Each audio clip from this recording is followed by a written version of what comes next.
In theory, there are only 4 styles of parenting.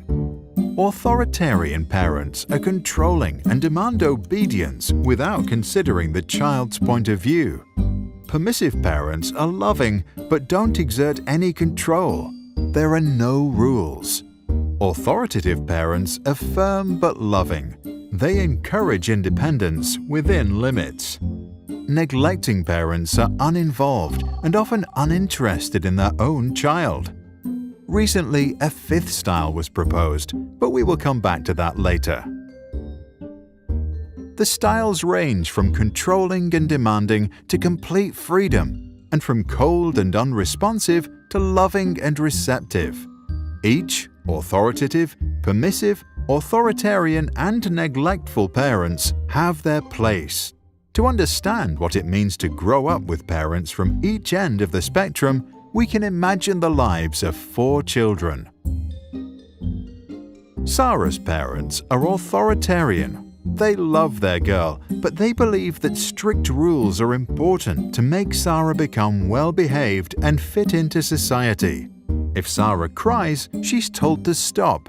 If she talks back, she is sent to the corner for time out.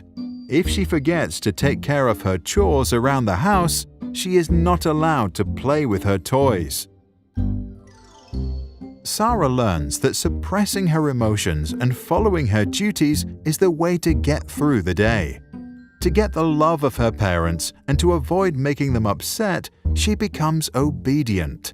However, because Sarah was never allowed to decide for herself or follow her intrinsic interests, as an adult, she doesn't know what she really wants.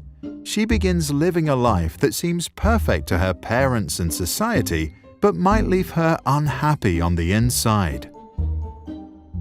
Permissive parents, like those of Peter, enjoy their little boy so much that they believe they should fulfill all his wishes, give him full freedom, and never say no. Peter enjoys full control over his parents and gets whatever he wants. If he doesn't want to walk, he'll be carried. If he wants ice cream he gets. If he wants to play games, he'll be playing them all night. Peter grows up completely without borders and does whatever he thinks is right. He never coped with conflict, and he did not learn to control his emotions. The fact that he always got what he wanted made him a bad loser. As he grows older, he often acts inconsiderate and doesn't know his limits. Arthur's authoritative parents respect their child's needs, but believe that kids need freedom within certain limits. Arthur can freely play, but when he's done, he needs to help tidy up. He is allowed to eat ice cream, but only on Sundays. Screen time is limited to 30 minutes a day. There may be conflict, but the parents listen to what Arthur has to say and then lay down the rules. Arthur learns that some things are difficult, but his parents give him all the support he needs to get through it. He develops the strength to endure hardships and to continue following his interests and passions. In class, he bravely expresses his own opinions in an appropriate manner. During breaks, he can show his emotions and act freely. As an adult, he agrees to rules only after they have been discussed and he feels like he understands them. Neglectful parents are usually not present in their children's life. Nora often feels completely alone in the world. She experiences full freedom to do anything she wants to and has plenty of imagination, but she never receives any feedback or even attention. Nora realizes that it doesn't matter what she does because no one cares anyway. The lack of attention leads to a lack of trust in herself and others. She becomes insecurely attached, unable to form healthy relationships, and develops a negative image of herself. To stop feeling unworthy of love, she tries not to feel anything at all. In recent years, over-involved parents who are present in every aspect of their child's life are often referred to as the 5th style.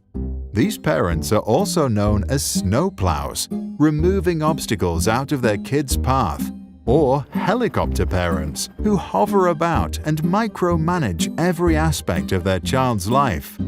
Since they won't let their children do anything alone, the children can't learn to overcome challenges by themselves. Research infers that these children don't like to solve difficult problems, lack perseverance, and may even procrastinate in protest when something requires a lot of effort. Since most research on parenting is based on self-reports and was done in the US and Europe, it is not clear how strongly the observed effects will hold up in controlled observational experiments or in other parts of the world. The 4 parenting styles were first introduced by psychologist Diana Baumrind. For good parenting, she advised balance of demandingness and responsiveness. Add to that the wise words of Maria Montessori to never help a child with a task at which he feels he can succeed, and parents should do pretty well. What do you think? Should parents resort to a specific style, or should they decide what's best to do in a given situation, as long as they don't neglect or abuse their child? To download this video without background music and learn more about the topic, visit SproutSchools.com. For a free masterclass on attachment parenting, see the link in the description below.